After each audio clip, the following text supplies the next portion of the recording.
আপনারা দেখছেন vision 24 India, আপনার প্রশ্ন করার হাতিয়ার। নমস্কার, দেখছেন ভিশন 24 ইন্ডিয়া, সঙ্গে রয়েছে আমি সন্দীপা। শুরু করব নিউজ ভিশন। প্রথমেই যে খবরে চোখ রাখবো, আসানসোল পলিটেকনিক কলেজে রবিবার আইন ও শ্রমমন্ত্রী মলয় ঘটক যোগ দেন একটি সভায়, যেখানে প্রচুর বিজেপি কর্মী ও সমর্থকেরা তৃণমূল কংগ্রেসে এসে যোগদান করেন। মলয় ঘটক এই সভা থেকে বিজেপি সরকারকে তুলোধনা করে রাজ্যের গর্ব মমতা বন্দ্যোপাধ্যায়ের কর্ম ও অতি সাধারণ মানুষের জন্য তার যে অবদান তার প্রতি আলোকপাত করেন। মন্ত্রীর আসানসোলে থাকা মানেই এক গুচ্ছ কর্মসূচি, এবং তা মানুষের উন্নয়নের জন্য। রবিবার এমনই এক কর্মসূচি গ্রহণ করতে দেখা যায় আইন ও শ্রমমন্ত্রী মলয় ঘটককে। রবিবার আসানসোলের পলিটেকনিক কলেজে একটি সভায় যোগদান করেন আইন ও শ্রমমন্ত্রী মলয় ঘটক। সেখানে প্রচুর বিজেপি কর্মী ও সমর্থকেরা তৃণমূল কংগ্রেসে এসে যোগদান করেন। মন্ত্রী মলয় ঘটক এই সভা থেকে বিজেপি সরকারকে এক হাত নেন এবং রাজ্যের মুখ্যমন্ত্রী মমতা বন্দ্যোপাধ্যায়ের কর্মের প্রতি আলোকপাত করেন।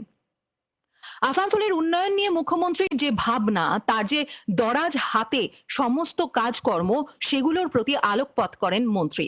রাজ্যের মুখ্যমন্ত্রীর উদ্যোগেই আসানসোলকে জেলার মর্যাদা দেওয়া হয়। আসানসোলে সুপার স্পেশালিটি হাসপাতালও তৈরি করা হয়। আইটি হাব, সিবিআই কোর্ট, শ্রম দপ্তর সব কিছুই করা হয়েছে রাজ্যের মুখ্যমন্ত্রীর উদ্যোগে। প্রতিটি সাধারণ মানুষের কথা, প্রতিটি শ্রমজীবী মানুষের কথা ভাবেন রাজ্যের মুখ্যমন্ত্রী মমতা বন্দ্যোপাধ্যায়। বিজেপির প্রার্থী ছিলেন আর কে ডাঙ্গালে, সেই মনোজ রজকের নেতৃত্বে বিজেপির কিছু সহকর্মী আজকে বিজেপি ছেড়ে তৃণমূল কংগ্রেসে যোগদান করবেন। আমাদের নেত্রী মাননীয় মুখ্যমন্ত্রী মমতা বন্দ্যোপাধ্যায় 2011 সাল থেকে রাজ্যের মুখ্যমন্ত্রী হিসেবে কাজ করছেন, এবং আমরা যারা আসানসোলে থাকি তারা নিশ্চয়ই উপলব্ধি করতে পারছি যে 9 বছর আগের আসানসোল আর এই 9 বছরের মধ্যে আসানসোলের কি পরিবর্তন হয়েছে। আসানসোলে ইউনিভার্সিটি হয়েছে, আসানসোল আলাদা জেলা হয়েছে, আসানসোলে ডিএম এসছে, আসানসোলে জেলা আদালত হয়েছে, আসানসোলে সুপার স্পেশালিটি হাসপাতাল হয়েছে, আসানসোলে আইটি হাব হয়েছে, আসানসোলের লেবার ডিপার্টমেন্টের বড় অফিস হয়েছে, অন্যান্য সমস্ত ডিপার্টমেন্টের অফিস হয়েছে, এবং সব থেকে বড় ব্যাপার জেলা হওয়ার জন্য আসানসোল শহরের গর্ব আজকে অনেক অনেক বেশি, অনেক বড় হয়েছে। আজকে যারা আসানসোলের যুব সম্প্রদায়, যারা স্কুল কলেজে পড়ে, তাদের বামফ্রন্টের সময়ে অন্ধকার ভবিষ্যৎ ছিল। আজকে সেই যুবকরা মাথা তুলে দাঁড়িয়েছেন পশ্চিমবঙ্গে, যে আগামী দিনে পশ্চিমবঙ্গের উন্নয়নের সঙ্গে সঙ্গে তারাও এগিয়ে যাবেন, তারাও তার সাথী হবেন। আজকে তৃণমূল কংগ্রেস একটু আগেই জ্ঞানবিহারী যাদবজি বললেন যে একটা সেকুলার পার্টি। আমাদের রাজ্যে যে কোনো কাজ হোক, কোনো জাতপাতের ভেদাভেদ করা হয় না, কোনো ধর্মের ভেদাভেদ করা হয় না, কোনো ভাষাভাষীর ভেদাভেদ করা হয় না। এবং আমাদের মুখ্যমন্ত্রী মমতা বন্দ্যোপাধ্যায় তিনি যেটা ঘোষণা করেন সেই কাজটা করে তিনি দেখিয়ে দেন। একটাও এমন কাজ দেখাতে পারবেন না যে কাজটা মমতা বন্দ্যোপাধ্যায় ঘোষণা করেছেন অথচ পশ্চিমবঙ্গে হয়নি। অন্যদিকে একই দিন রবিবার লছিপুরের একটি অনুষ্ঠানে উপস্থিত হন আইন ও শ্রমমন্ত্রী মলয় ঘটক। ওই অনুষ্ঠানে প্রচুর বিজেপি কর্মী বিজেপি ছেড়ে এসে তৃণমূল কংগ্রেসে যোগদান করেন। কিন্তু এই জনসভা ছিল সম্পূর্ণরূপে সরকারি নির্দেশিকা ও নিয়ম মাফিক, যেখানে মাস্ক পরে সকলে সোশ্যাল ডিস্টেন্সিং বজায় রেখে এই জনসভায় যোগদান করেন। এই জনসভা থেকে মলয় বাবু বিজেপিকে আক্রমণ করেন। তিনি বলেন, এই সরকার বলছে গরিবি হটাও, কিন্তু এর সত্য এই যে এই সরকার চাইছে গরিব মানুষকে মেরে ফেলতে। এক প্রকার মানুষের বিতৃষ্ণা এসে গেছে এই সরকারের প্রতি। রবিবার আরো একটি সভায় উপস্থিত থাকেন আইন ও শ্রমমন্ত্রী মলয় ঘটক। ওই অনুষ্ঠানে, সেই সভাতেও প্রচুর বিজেপি কর্মী বিজেপি ছেড়ে তৃণমূল কংগ্রেসে এসে যোগদান করেন। অন্যদিকে এই জনসভা কিন্তু ছিল সম্পূর্ণরূপে সরকারি নির্দেশিকা ও নিয়ম মাফিক, যেখানে সকলকে দেখা যায় মাস্ক পরে থাকতে এবং প্রত্যেকে সোশ্যাল ডিস্টেন্সিং বজায় রেখে এই সভায় যোগদান করেন। এই সভা থেকেও মলয়বাবু বিজেপিকে তীব্র ভাষায় আক্রমণ করেন। মন্ত্রী বলেন, বর্তমান বিজেপি সরকার বলছেন গরিবি হাটাও, কিন্তু গরিবী কোন অর্থে তিনি হাঁটাতে চাইছেন এবং সত্যিই কি গরিবী হাঁটিয়ে গরিব হতদরিদ্র মানুষগুলিকে উন্নত করতে চাইছেন তিনি? किसी का महसूस हुआ कि अच्छे दिन आया? हम लोग का देश में खाली दो ही आदमी का अच्छे दिन आया, एक का नाम है अदानी और दूसरा का नाम है अंबानी। आज देश का जितना संपत्ति सब अदानी और अंबानी को दे दिया जा रहा, सस्ता में बेचा जा रहा, देश का संपत्ति लूट हो रहा। इसका विरोध में हम लोग को लड़ना है, इसका विरोध में पब्लिक को जागरण करना है। देखिए, टीवी का पर्दा मत देखिए, दिल्ली में जितना टीवी है, चाहे रिपब्लिक टीवी हो और चाहे कोई भी टीवी हो, आप लोग देख लीजिए कि ये सब टीवी कंपनी का मालिक कौन है।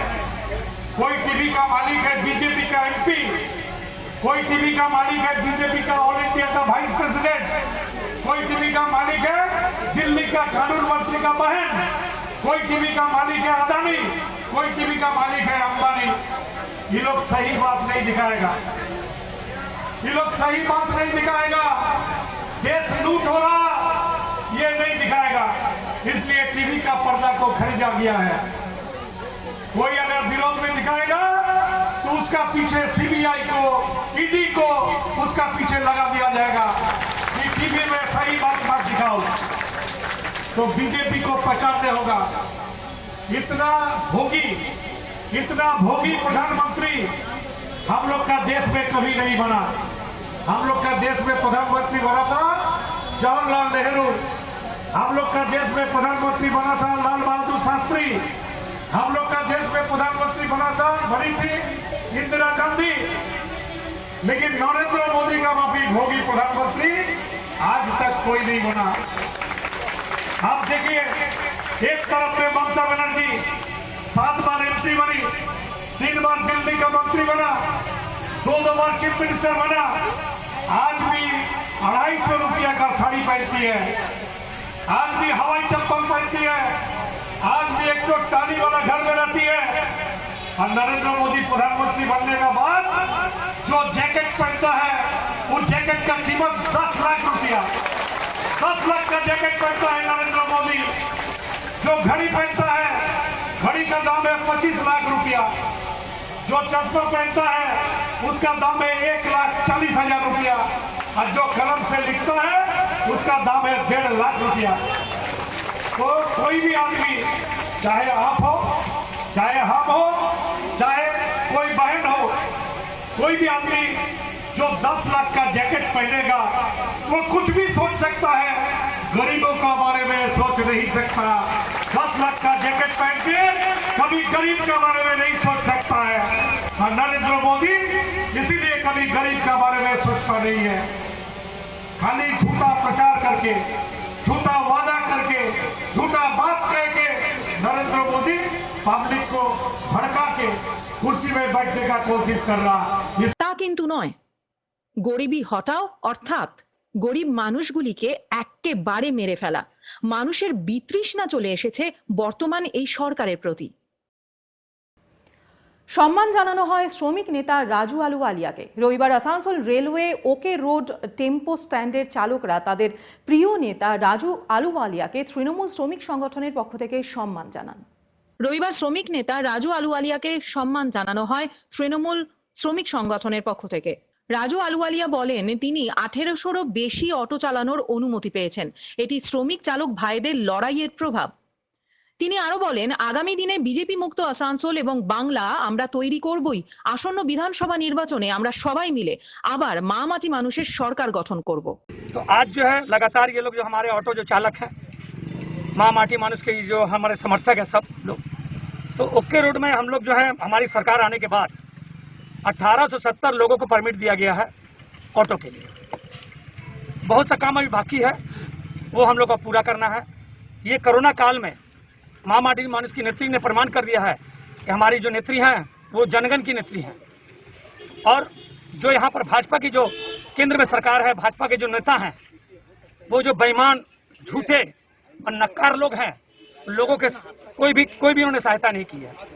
लेकिन माँ माटी मानुष की नेतृत्व के जितने भी सैनिक हैं, तृणमूल कांग्रेस के जितने भी समर्थक हैं, उन लोगों के पास में इस कोरोना काल में, इस कष्टदायक दिन में लोगों के साथ कंधे से कंधा मिला खड़े रहे हैं।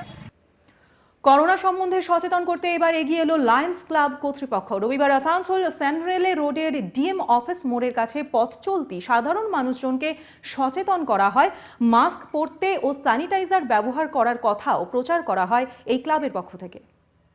বর্তমানে চলছে করোনা পরিস্থিতি। করোনা এক মহামারীর আকার ধারণ করেছে, যেখানে প্রতিটি সাধারণ মানুষ যদি ন্যূনতম সাবধানতা অবলম্বন না করেন তাহলে হয়তো এই মহামারী এক বিশাল আকার ধারণ করতে পারে। আর এই সাবধানতা সম্বন্ধে অবহিত প্রত্যেকটি মানুষ, কিন্তু তৎসত্ত্বেও মানুষ কিন্তু সাবধানতা ঠিক মতো অবলম্বন করছেন না।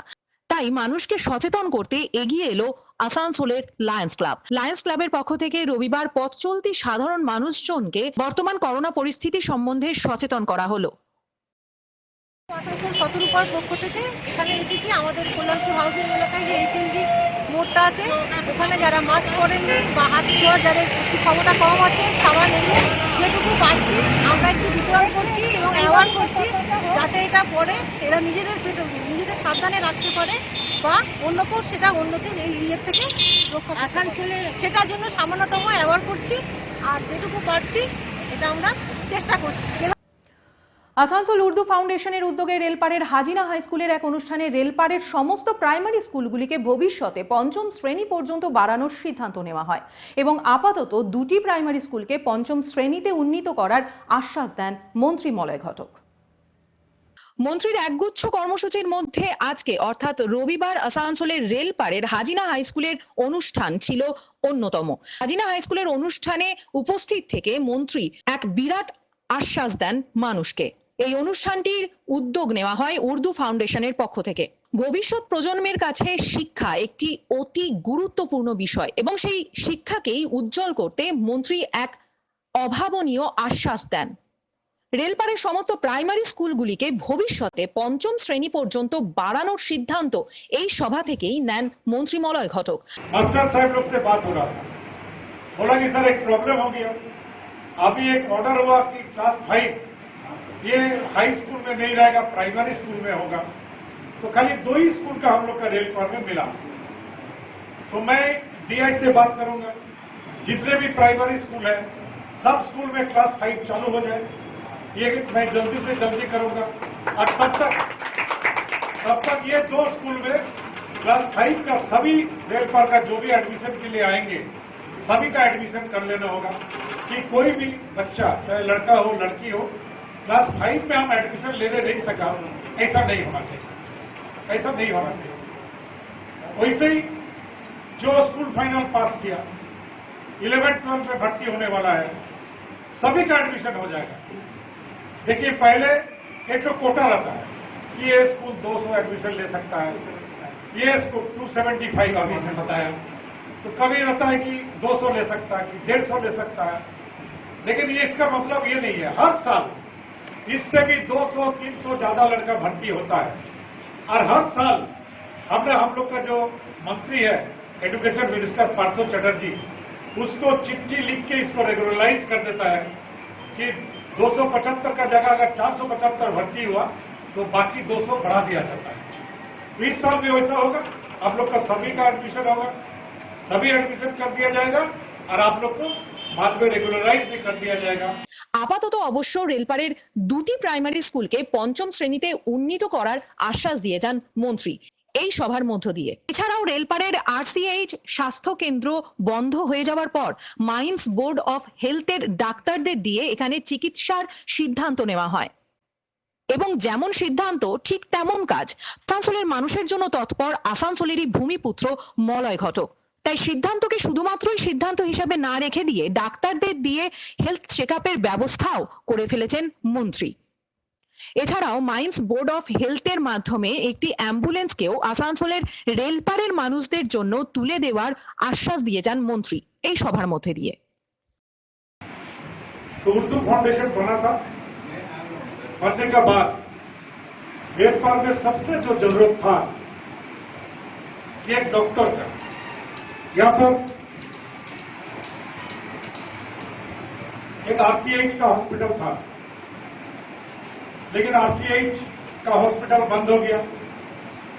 आरसीएच में काम करने वाले जितने औरत लोग थे उन लोग को आसाम में ट्रांसफर कर दिया गया। तो आरसीएच बंद होने का बाद रेल पर में कोई सरकारी सेवा खास करके डॉक्टर का नहीं था। तो माइंस बोर्ड ऑफ हेल्थ करके हम लोग का एक ऑर्गेनाइजेशन है, आप लोग जानते हैं, बहुत ही छोटा ऑर्गेनाइजेशन है, करीब 17-18 डॉक्टर है वहां पर, उसका चेयरमैन भी हम ही है। तो माइंस बोर्ड ऑफ हेल्थ से हम लोग फैसला किया कि रेल पर में एक centre Asansol mines board of health का खोला जाएगा। और डॉक्टर जेपी सिन्हा बहुत अच्छा डॉक्टर है, वेरी रिनाउंड डॉक्टर। उनको मैं रिक्वेस्ट किया कि आपको रेल पर में बैठना है और रेल पर में जितना मरीज होगा आपको उसको ट्रीटमेंट करना है, देखना है। कोरोना वायरस का टाइम पर भी डॉक्टर जेपी सिन्हा हर हफ्ता आया, ट्रीटमेंट भी किया, अभी भी कर रहे हैं।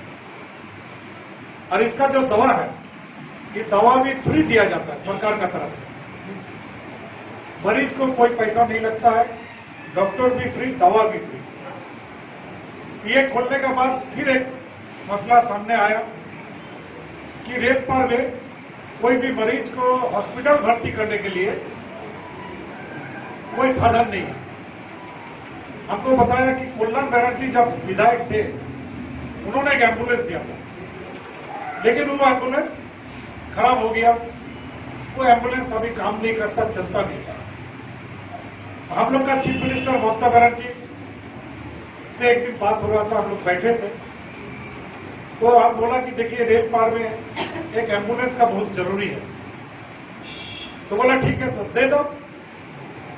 तो तुरंत मेरा सामने बॉबी हाकिम भी था, बोला बॉबी एक एम्बुलेंस तुम रेल पार के लिए मौलवी को दे देना। तो तुरंत सरकार से आपको खबर भेजा गया कि आपका एम्बुलेंस रेडी है, आप आदमी भेजिए, समस्या का कागज भेजिए, ये एम्बुलेंस दे दिया जाएगा।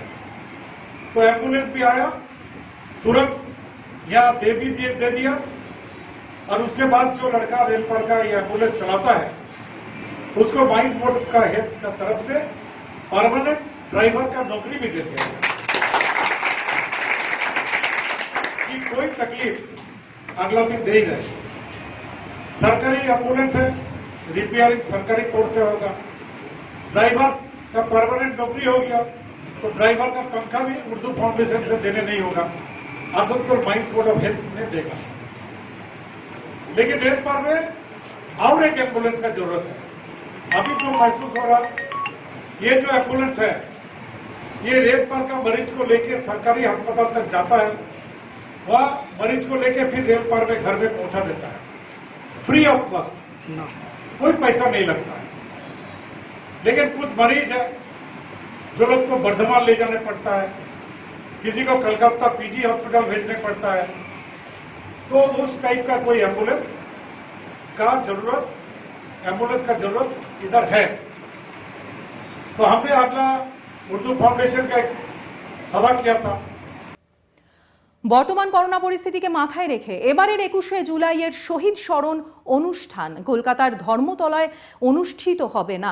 মাননীয় মুখ্যমন্ত্রীর নির্দেশে তা রাজ্যের প্রতিটি ওয়ার্ডে ওয়ার্ডে ভার্চুয়াল সভার মাধ্যমে সুসম্পন্ন করার সিদ্ধান্ত নেওয়া হয় রবিবার আসানসোলের সুগম ম্যারেজ হলে একটি বৈঠকে আইন ও শ্রমমন্ত্রীর উপস্থিতিতে।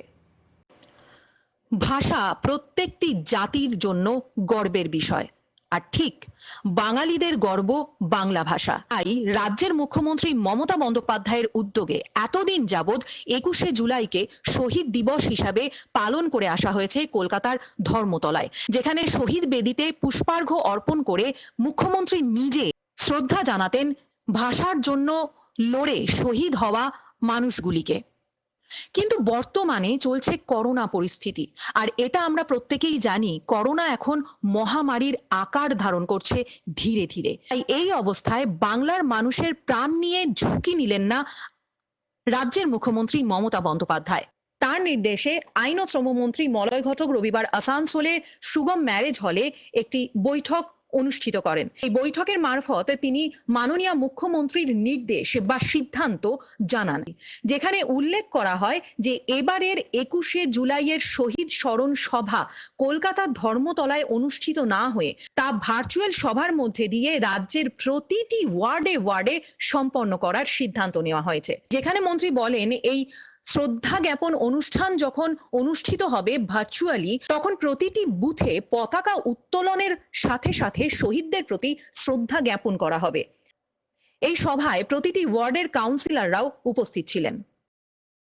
আগামী 21শে জুলাই শহীদ স্মরণে যে অনুষ্ঠান হবে, এবছর আমাদের ধর্মতলায় অনুষ্ঠান হচ্ছে না, অনলাইনে লাইভ আমাদের নেত্রী মমতা বন্দ্যোপাধ্যায় তিনি বক্তব্য রাখবেন এবং আমাদের প্রত্যেকটা বুথে দলের ঝান্ডা আমরা উত্তোলন করব। সেদিন শহীদদের সম্মান জানাবো। এই কর্মসূচি আজকে আমাদের যারা কাউন্সিলর আসানসোল উত্তর বিধানসভাতে আছেন তাদেরকে আজকে এই মিটিংয়ে ডাকা হয়েছিল এবং তাদেরকে বলা হয়েছে যে প্রত্যেক বুথে যাতে দলের ঝান্ডা উত্তোলন হয় এবং প্রত্যেকটি এলাকায় প্রত্যেকটি মানুষ যাতে আমাদের নেত্রী মমতা বন্দ্যোপাধ্যায়ের বক্তব্য শোনেন, লাইভ শোনেন, সেটা আমাদের সকলকে ব্যবস্থা করতে হবে এবং এলাকার মানুষকে, আমাদের দলের কর্মীদের এই অনুষ্ঠানে যোগ দেওয়ার জন্য আমরা অনুরোধ করব এবং আমাদের নেত্রীর বক্তব্য শোনার জন্য সকলকে অনুরোধ করব। ভার্চুয়াল মিটিংটা কবে শুরু হবে? 2টো থেকে। মাননীয় মুখ্যমন্ত্রী নির্দেশ দিয়েছিলেন যে প্রত্যেকটা বিধানসভা প্রত্যেকটা বুথে 21শে জুলাই যাতে আমাদের দলীয় পতাকা উত্তোলন হয় এবং সেদিনকার মিটিং যাতে মানুষ ভার্চুয়ালি দেখতে পারে সেই ব্যবস্থা করা হয়। সেই ব্যাপারে আজকে সমস্ত ওয়ার্ডের কাউন্সিলরদের ডাকা হয়েছিল, তারা এসেছিলেন, তাদের সাথে আলোচনা করে 21শে জুলাই যাতে সফলভাবে আসানসোল উত্তর বিধানসভায় পালিত হয় সেই আলোচনা আমরা করব। তো ভার্চুয়াল মিটিং কটা থেকে শুরু হবে? মানে টিভির পর্দাতে হবে। দেখছিলেন নিউজ ভিশন, সঙ্গে ছিলাম আমি সন্দীপা। ফিরে আসবো অন্যান্য খবরের আপডেটস নিয়ে। দেখতে থাকুন ভিশন 24 ইন্ডিয়া, আপনার প্রশ্ন করার হাতিয়ার।